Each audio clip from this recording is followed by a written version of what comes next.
बातम्यांचा सविस्तर आढावा घ्यायचा आहे। सुरुवातीची बातमी महत्त्वाची। छत्रपती संभाजीनगर मधल्या विद्यादीप बालगृहातील मुलींनी पुन्हा एकदा गोंधळ घातलाय। बालगृहाच्या प्रवेशद्वारावरच या मुलींनी प्रचंड गोंधळ घातल्यानं अखेर पोलिसांना बोलावण्यात आलं। गोंधळाचं कारण मात्र अजूनही कळू शकलं नाहीये। गेल्या अनेक दिवसांपासून हेच बालसुधारगृह एका वेगळ्या कारणानं चर्चेत होतं आणि पुन्हा एकदा आता या बालगृहातल्या मुलींनी गोंधळ घातल्याचं कळतंय। या संदर्भात मोहसिन शेख आमचे प्रतिनिधी आपल्याला सविस्तर माहिती देत आहेत। मोहसिन, नेमकं काय झालंय? मुलींनी का पुन्हा एकदा गोंधळ घातला या बालगृहामध्ये?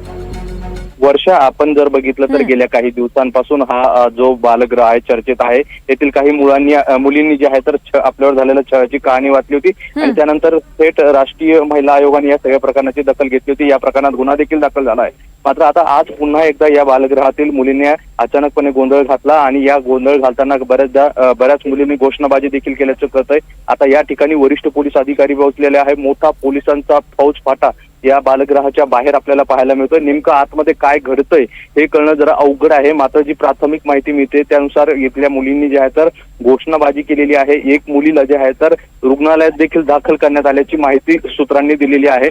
त्यामुळे नेमकं आतमध्ये काय झालं हे सांगणं कठीण आहे, कारण या बालगृहाचा मुख्य प्रवेशद्वार जो आहे तो बंद करण्यात आलेला आहे। आतमध्ये वरिष्ठ पोलीस अधिकारी पोहोचलेले आहे, महिला पोलीस अधिकारी पोहोचलेले आहे आणि आतमध्ये या सगळं नेमकं गोंधळ का झाला याचा आढावा जे आहे तर पोलीस घेतात। मात्र बालगृहाच्या बाहेर आपल्याला प्रचंड असा पोलीस बंदोबस्त या ठिकाणी पाहायला मिळतोय।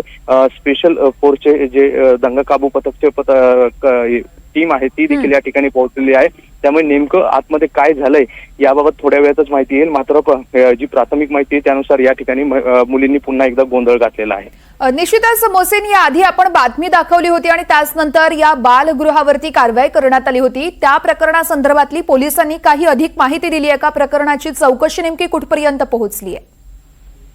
नक्कीच या सगळ्या प्रकरणात आपण जेव्हा हे सगळं उत्तर दाखवलं होतं त्यानंतर या सगळ्या प्रकरणाची राष्ट्रीय महिला आयोगाने दखल घेतली। त्यानंतर न्यायालयाने देखील या प्रकरणाची दखल घेतली होती आणि या बालगृहातील 4 लोकांविरुद्ध गुन्हा दाखल करण्यात आला होता। त्यातील 3घांना अटक देखील करण्यात आली होती आणि त्यामुळे हे सगळं प्रकरण आपल्या बातमीनंतर बाहेर आलं होतं। त्यामुळे आता नेमकं काय घडतं हे पाहणं महत्वाचं असणार आहे। आधीच्या मुलींनी आपली आपबीती सांगितली होती, आता ज्या मुलींनी गोंधळ केलेला आहे ते गोंधळ कशासाठी हे पाहणं महत्वाचं असणार आहे। मोहसिन, या सगळ्या प्रकरणावरती तुम्ही असेच लक्ष ठेवून राहा, सातत्यानं सगळे अपडेट्स जाणून घेत राहू। तुर्तास धन्यवाद।